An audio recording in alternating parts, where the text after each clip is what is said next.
நம்ம good night மணிகண்டனோட ஆக்டிங்ல பாத்தீங்க அப்படின்னா குடும்பஸ்தன் அப்படின்னு சொல்லிட்டு ஒரு படம் ஜனவரி 24 ரிலீஸ் ஆகுது. அந்த படத்தோட ட்ரெய்லர் வந்து ரிலீஸ் பண்ணியிருந்தாங்க. ட்ரை பண்ணி பார்த்துட்டு எப்படி இருக்குன்னு சொல்லுங்க.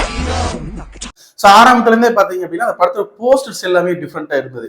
ஒரு பஸ்ல இருந்து நிறைய கை வந்து வெளியே வர்ற மாதிரி, அந்த படம்லாம் போற மாதிரி அந்த மாதிரி வந்து கொடுத்துருப்பாங்க.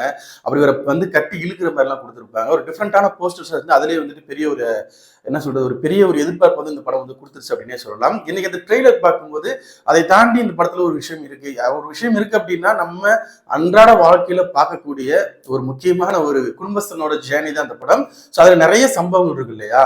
ஸோ அதை பேசக்கூடிய ஒரு படமா வந்து இருக்கு அப்படின்றது ட்ரெய்லர் பார்க்கும்போதே தெரியுது. அந்த ட்ரெய்லர் எப்படி இருந்துச்சு அப்படின்ற ஒரு என்னுடைய எக்ஸ்பீரியன்ஸை தான் நான் வந்து உங்கள்கிட்ட ஷேர் பண்ண போறேன். நீங்களும் ட்ரெய்லர் பார்த்துருந்தீங்க அப்படின்னா கமெண்ட் செக்ஷன் உங்களுக்கு என்னென்ன விஷயங்கள்லாம் தோணுச்சு அப்படின்றத மறக்காம கமெண்ட் பண்ணுங்க. ஹாய் ஃப்ரெண்ட்ஸ், எல்லோருக்கும் மிகப்பெரிய வணக்கம். நான் ராஜா, நீங்கள் பார்த்துக் கொண்டிருப்பது 7 ஸ்டார் சினிமாஸ்.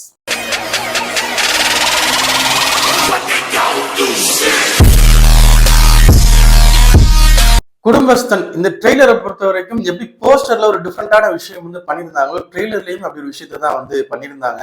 ஒரு சமையலுக்கு என்னென்ன விஷயங்களை நம்ம சொல்லுவோமோ அந்த மாதிரி ஒவ்வொரு விஷயத்துக்கும் அந்த சமையலை மையப்படுத்தி ஒரு படத்தையே நம்ம வந்து இப்போ என்ன சொல்றோம், என்ன குக் பண்றாங்களோ அப்படின்ற மாதிரி தானே பேசுவோம். ஸோ அந்த மாதிரி இந்த படத்தை வந்து எப்படி குக் பண்ணியிருக்காங்க அப்படின்ற ஒரு விஷயத்தை வந்து ஷேர் பண்ணியிருக்காங்க. ஸோ ஸ்டார்டிங்ல பாத்தீங்க அப்படின்னா நம்ம சொன்ன மாதிரி தான் குடும்பஸ்தன் அப்படின்றது அந்த குடும்பஸ்தனா இருக்கக்கூடிய ஒருத்தரோட லைஃப்ல அவரோட ஜேர்னில என்னென்ன விஷயங்கள்லாம் பாக்குறாரு அப்படின்னு ஒரு விஷயத்த பேசக்கூடிய ஒரு படமா தான் இந்த படம் வந்து இருக்கு அப்படின்ற மாதிரி சொல்லியிருந்தோம். ஸோ அதுக்கு குடும்பஸ்தனா ஒருத்தர் வந்து செலக்ட் பண்ணணும், சந்தோஷமா இருக்கக்கூடிய ஒரு ஆளை செலக்ட் பண்றாங்க. அது வேற யாரும் இல்ல, மணிகண்டன் தான். சந்தோஷமா இருக்கிற ஒருத்தனை தேர்ந்தெடுத்துக்கலாம். இப்ப வந்துட்டு செலக்ட் பண்ணிட்டாங்களா, இப்ப வந்து ஒரு குடும்பஸ்தனா ஆகணும் அப்படின்னு என்ன பண்ணணும், கல்யாணம் பண்ணி வைக்கணும். இவங்க முன்னாடி நம்ம வாழ்ந்து காட்டணும். ஓகே, கல்யாணம் ஆயிடுச்சு, கொஞ்ச நாளா சந்தோஷமா இருக்கணும்ல, ஒரு சிட்டிகை அப்படின்னு சொல்றாங்க இல்லையா? சரி, ஸ்டார்டிங்ல கொஞ்சம் சந்தோஷமா தான் இருப்பாங்க. எப்பயுமே கல்யாணம் முடிச்ச புதுசுல ஃபர்ஸ்ட் வந்துட்டு அந்த குழந்தை பிறக்கக்கூடிய ஸ்டேஜ் வரைக்குமே பாத்தீங்க அப்படின்னா கண்டிப்பா சந்தோஷமான ஒரு லைஃபா தான் இருக்கும். ஏன்னா அது வந்து ஸ்டார்டிங்ல ஒரு சின்ன பீரியட் தான். ஸோ அதுல வந்து சந்தோஷமா தான் இருக்காரு. ஒரு சிட்டிக்கு சந்தோஷம். அதுக்கப்புறம் பாத்தீங்க அப்படின்னா ஒரு பெரிய நம்பிக்கை கொடுக்கணும் இல்லையா? அவர் எதுக்கு வாழ்றோம், யாருக்காக வாழ்றோம் அப்படின்ற ஒரு விஷயம் வந்து மிடில் கிளாஸ் பொறுத்த வரைக்கும் குழந்தைகள் தான். ஸோ அந்த ஒரு விஷயம் நடக்கணும் இல்லையா? அதுவும் நடந்துருது.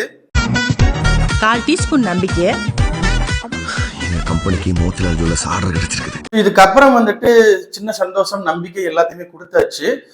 கொஞ்சம் சூடேத்தி விட்டோம் அப்படின்னா சின்ன சின்ன பிரச்சனைகள்லாம் வரும் இல்லையா? அப்படி சின்ன சின்ன பிரச்சனைகள் அப்படின்னு சொல்லக்கூடியது என்ன அப்படின்னா வீட்டு செலவு தான். வீட்டு செலவுன்னு இல்லை, நம்ம சொல்லணும்னா இந்த படத்துலயே ஒரு லிஸ்ட் சொல்லியிருப்பாங்க. அது EB bill, current bill, cable, என்ன சொல்றது, ஹாஸ்பிட்டல் பில்லு, சாப்பாடு செலவு, வேற ஏதாவது டிவி வாங்கினது அது இஎம்ஐ, பைக் வாங்கினா இஎம்ஐ, இதை தாண்டி பாத்தீங்க அப்படின்னா செய்முறையெல்லாம் செய்வாங்க. இந்த மாதிரி விஷயங்கள்லாம் நிறைய இருக்கு. நிறைய கமிட்மெண்ட்ஸ், நிறைய இஎம்ஐ வந்து கட்ட வேண்டியது இருக்கும். அது எல்லாமே இந்த படத்துல அவர் பண்றாரு.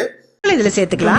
Admission fee, monthly fee, term fee, tuition fee, exam fee, lab fee, sports, stationery, uniform, cycle, laptop, 2 wheeler, 4 இப்படி எல்லாம் போயிட்டு இருக்க லைஃப்ல ஒரு பெரிய ரொம்ப சூடாயிடுச்சுன்னா என்ன ஆகும், ஒரு பெரிய விஷயம் நடந்தா என்ன ஆகும், அவரோட வேலை போகுது. மந்த்லி வந்து இவ்வளவு பிரச்சனைகள் இருக்கும்போது அவரோட வேலை போயிருது. அப்படி வேலை போறப்ப அதை தாண்டி நம்மள ப்ரெஷர் கொடுக்கறதுக்கு ஒரு ஆள் வரணும்ல. அப்படி ஒரு கேரக்டர் தான் குரு சோமசுந்தரம் நடிச்சிருக்காரு. காரை கொஞ்சம் தூக்கலா சேர்த்துக்கலாம். வேலையெல்லாம் எப்படி போகுது நவி? இதுக்கப்புறம் வந்துட்டு என்ன பண்ண முடியும், வேலை போயிருச்சு. கடைசியில வர வழி, மாசம் வந்து இவ்வளவு பிரச்சனைகள் வந்து ஒரு மிடில் கிளாஸ்ல இருக்கக்கூடிய ஒரு குடும்பஸ்தனுக்கு வந்து இருக்கும் இல்லையா? அதை சமாளிக்கணும், என்ன பண்ணணும், கடை வாங்கணும். அதையும் பண்றாரு. 20,000 தான் வாங்கி இருக்கிறியா இல்ல வேற ஏதாவது வாங்கி? எவ்வளவு பணம்? 1 லட்சம். கடன் வாங்கினது எல்லாமே வீட்டுக்கு தெரியாம வச்சிருக்காரு. அதுக்கப்புறம் ஒவ்வொரு விஷயமா வந்துட்டு அப்பாவுக்கு தெரிய வருது, அம்மாவுக்கு தெரிய வருது, ஒய்ஃபுக்கு தெரிய வருது. இதுக்கப்புறம் கூட குரு சோமசுந்தரம் வேற அவரை வந்துட்டு ரொம்ப வெறுப்பேத்திட்டு இருக்காரு. இதுக்கப்புறம் அவரோட லைஃப்ல நடக்கக்கூடிய மிகப்பெரிய சம்பவங்கள்லாம் என்னென்ன, ரொம்ப பிரச்சனைகள் வந்து வந்துடும். இது எல்லார் லைஃப்லயும் நடக்கிறது தான். இந்த கடன் வாங்குறதா இருக்கட்டும், இவ்வளவு இஎம்ஐஸ், இவ்வளவு பிரச்சனைகள், வீட்டுல இவ்வளவு செலவுகள், ஸ்கூல் ஃபீஸ், காலேஜ் ஃபீஸ், லொட்டு லொசுன்னு எல்லாமே இருக்கிறது. ஒரு குடும்பஸ்தனோட லைஃப்ல என்னென்ன விஷயங்கள்லாம் இருக்குமோ அது எல்லாத்தையுமே டீட்டெயிலா வந்து எடுத்து கொடுத்துருக்காங்க. கண்டிப்பா வந்துட்டு ஒரு மிகப்பெரிய ஒரு எக்ஸ்பீரியன்ஸ் அந்த படம் இருக்கும். நிறைய எமோஷனலான விஷயங்கள் இந்த படத்துக்குள்ள இருக்கும். எல்லாருமே வந்துட்டு நம்மளை வந்து மணிகண்டன் கேரக்டர்ல பாக்குற மாதிரி தான் இருக்கும்னு நினைக்கிறேன். கிட்டத்தட்ட ட்ரெய்லரை வச்சு இந்த படத்துக்கு ரிவ்யூ சொல்லிட்டு நினைக்கிறேன். ஏன்னா வந்துட்டு ஓவரால் வந்து படம் இப்படிதான் இருக்கும் அப்படின்னு தெரிஞ்சிருச்சு. ஸோ இதை எப்படி எடுத்திருக்காங்க, எந்த அளவுக்கு நம்ம கனெக்ட் ஆக போகுது அப்படின்றத படம் ரிலீஸ் ஆகும்போது வெயிட் பண்ணி பார்க்கலாம். கண்டிப்பா ஒவ்வொரு யங்ஸ்டரும் பார்க்க வேண்டிய ஒரு படம். அடுத்த கட்டத்துக்கு நீங்க போகணும்னா கல்யாணம் எடுத்து குடும்பஸ்தனா தானே போகணும். ஆல்ரெடி குடும்பஸ்தனா இருக்கக்கூடிய எங்களை மாதிரி ஆட்களுக்கு வந்து தெரியும் இப்படிதான் நடந்துட்டு இருக்கு அப்படின்னு. இங்க வந்து எங்களை வச்சு பார்ப்போம், நீங்க இப்படிலாம் நடக்குமா அப்படின்றத கண்டிப்பா இந்த படம் பார்க்கும்போது தெரிஞ்சுப்பீங்க. முக்கியமா மிடில் கிளாஸா இருந்தா. ஸோ கண்டிப்பா ஜனவரி 24 இந்த படத்தை வந்து யாரும் மிஸ் பண்ணிடாதீங்க. முக்கியமா ட்ரெய்லர் பார்க்காதவங்க போய் செக் பண்ணி பாருங்க. ஒரு டிஃப்ரெண்டான ஒரு ட்ரெய்லர், பக்காவான அட்டம்ப்டா இருக்கு. ஸோ கண்டிப்பா இந்த படம் மிகப்பெரிய லெவலில் சக்சஸ் ஆகும்னு நினைக்கிறேன். மிஸ் பண்ணாதீங்க, கண்டிப்பா போய் ட்ரெய்லர் செக் பண்ணி பாருங்க. நம்ம சேனல்ல போய் வீடியோஸ் பிடிச்சிருந்தா லைக் பண்ணுங்க, கமெண்ட் பண்ணுங்க, ஷேர் பண்ணுங்க. அப்படியே நம்ம சேனலை கொஞ்சம் சப்ஸ்கிரைப் பண்ணி சப்போர்ட் பண்ணுங்க. அப்பதான் நம்ம அடுத்த வீடியோஸ் போடுறதுக்கு மோட்டிவேஷனா இருக்கும். Thank you friends.